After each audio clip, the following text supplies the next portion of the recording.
de l'affection pour quelqu'un, ben, ça m'arrive, hein, ouais, des personnes, je vois même parmi le personnel, hein, qui nous entoure, qui nous rend service.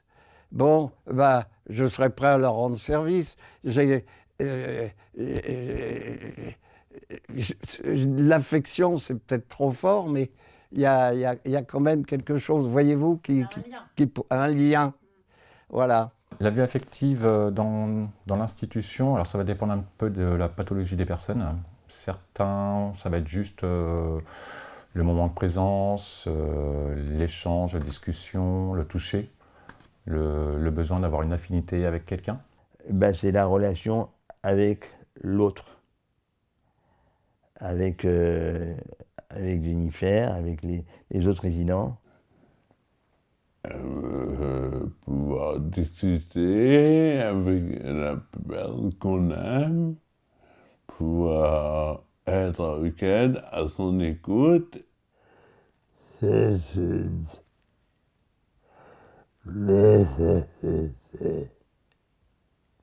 D'autres, ça va être plus le sentiment amoureux, le besoin d'avoir vraiment une relation durable, régulière dans le temps.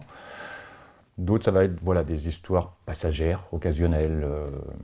Voilà. Donc vraiment en fonction de la pathologie de la personne et du côté cognitif aussi, ça peut varier pas mal.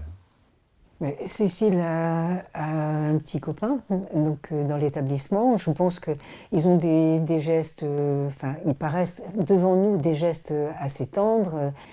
Ils ont l'air amoureux. C'est tout ce que je peux dire. J'interviens pas là. Sur la vie sexuelle, pour eux, je pense que c'est quand même quelque chose qui ne les... Je pense qu'ils ne se sentent plus concernés par ça, pour moi, dans le service dans lequel je travaille. Ah, la vie sexuelle actuellement, bon, on ne peut pas être et avoir été. Comme je dis des fois, souvent, je dis le bon Dieu est dur avec les vieux, les anciens, parce qu'ils nous laissent l'idée, mais ils nous enlèvent les moyens. Bon, la vie sexuelle maintenant, c'est des souvenirs, c'est calme plat, si je puis dire. Mais parfois, quand même, il y a certains hommes, mais on a aussi une petite dame, et qui recherchent un petit peu ça, quoi, qui recherchent tout ce qui est en rapport avec la sexualité. Il y a des hommes aussi qui parfois nous font des petites avances à nous, etc. Mais c'est très ponctuel en fait, et je pense que c'est plus de la désinhibition liée à la maladie. Mais je pense que, et c'est tant mieux pour eux peut-être, que c'est plus vraiment un besoin et que c'est même plus une pensée, quoi. Certains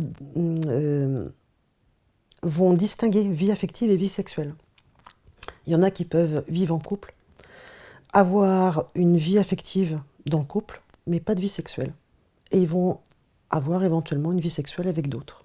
Eh ben, c'est les parties intimes du pénis au clitoris de la femme. L'affection est plus l'affaire de cœur, tandis que le sexe se limite à une partie de l'homme. Très honnêtement, je ne pensais pas que Cécile qu'elle était sexuellement active, parce qu'il me semblait que, compte tenu de son handicap et des difficultés, je n'avais pas l'impression. Elle a eu un rapport qui a entraîné des petites lésions, et c'est comme ça que j'ai été avertie par l'infirmière de l'établissement que Cécile avait une vie sexuelle active et qu'il y avait des petites lésions qui voulaient nous mettre au courant, puisque mon mari et moi, on est tuteurs tous les deux de Cécile. Là, moi je lui ai dit, je pense que, j'ai répondu à l'infirmière je pense qu'elle tâtait le terrain, elle devait avoir la trouille que je réagisse assez violemment. Et on lui a dit, mais c'est la vie de notre fille. Sa vie sexuelle, pour moi, c'était son jardin secret, quoi, en fait. Un peu plus difficile quand on est handicapé, mais elle est possible. Maintenant, ça fait partie de ça fait partie de notre vie aussi. On vit 24 sur 24 ici, donc ça fait partie un peu de notre cheval de bataille, comme on dit.